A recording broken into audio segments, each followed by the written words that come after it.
ایک شہزادہ بدصورت تھا اور اس کا قد بھی چھوٹا تھا۔ اس کے دوسرے بھائی نہایت خوبصورت اور اچھے ڈیل ڈول کے تھے۔ ایک بار بادشاہ نے بدصورت شہزادے کی طرف ذلت اور نفرت کی نظر سے دیکھا۔ شہزادہ نے اپنی ذہانت سے باپ کی نگاہ کا تاڑ لیا اور باپ سے کہا، اے ابوا جان، سمجھدار ٹھگنا لمبے بے وقوف سے اچھا ہے۔ ضروری نہیں ہے کہ جو چیز دیکھنے میں بڑی ہے وہ قیمت میں بھی زیادہ ہو۔ دیکھیے ہاتھی کتنا بڑا ہوتا ہے مگر حرام سمجھا جاتا ہے، اور اس کے مقابلے میں بکری کتنی چھوٹی ہے مگر اس کا گوشت حلال ہوتا ہے۔ ساری دنیا کے پہاڑوں کے مقابلہ میں طور بہت چھوٹا پہاڑ ہے، لیکن خدا کے نزدیک اس کی عزت اور مرتبہ بہت زیادہ ہے۔ کیا آپ نے سنا ہے کہ ایک دبلے پتلے عقلمند نے ایک بار ایک موٹے بے وقوف سے کہا تھا کہ اگر عربی گھوڑا کمزور ہو جائے تب بھی وہ گدھوں سے بھرے ہوئے پورے استبل سے اچھا اور طاقتور ہوتا ہے۔ بادشاہ شہزادے کی بات سن کر مسکرایا، تمام امیر اور وزیر خوش ہوئے اور اس کی بات سب کو پسند آئی۔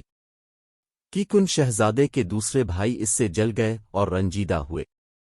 جب تک انسان اپنی زبان سے بات نہیں کرتا ہے اس وقت تک اس کی اچھائیاں اور بارائیاں ڈھکی چھپی رہتی ہیں۔ اسی زمانے میں بادشاہ کو ایک زبردست دشمن کا سامنا کرنا پڑا۔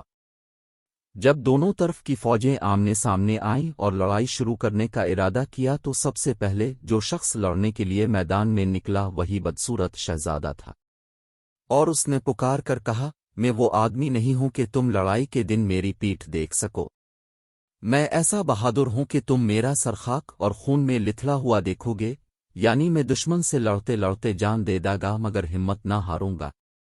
جو لوگ خواہ لڑائی پر آمادہ ہوتے ہیں وہ خود اپنے خون سے کھیلتے ہیں، یعنی مفت جان گنواتے ہیں، اور جو لڑائی کے میدان سے بھاگ جاتے ہیں وہ پوری فوج کے خون سے کھیلتے ہیں۔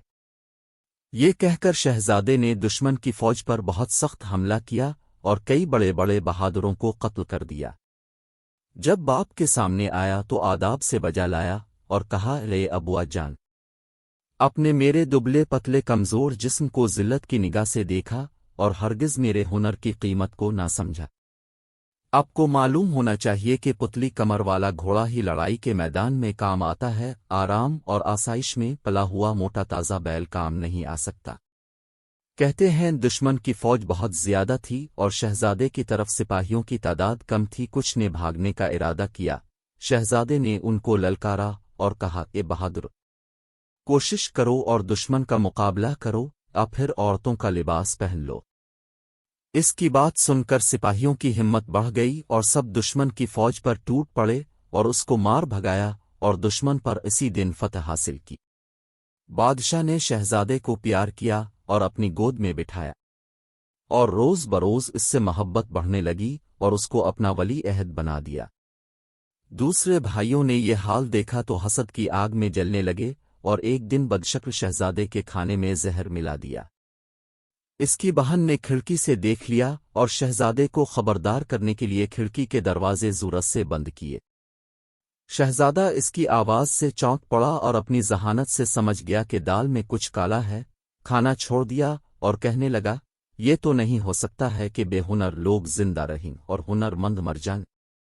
اگر ہم دنیا سے ختم ہو جائے تب بھی کوئی شخص الوف کے سایہ میں آنا پسند نہ کرے گا۔ باپ کو اس واقعے کی اطلاع دی گئی تو اس نے شہزادے کے سب بھائیوں کو بلایا، ان کو مناسب سزا دی، اس کے بعد ہر ایک کو اپنے ملک کا ایک ایک حصہ دے دیا تاکہ آپس میں جھگڑا فساد نہ کرے۔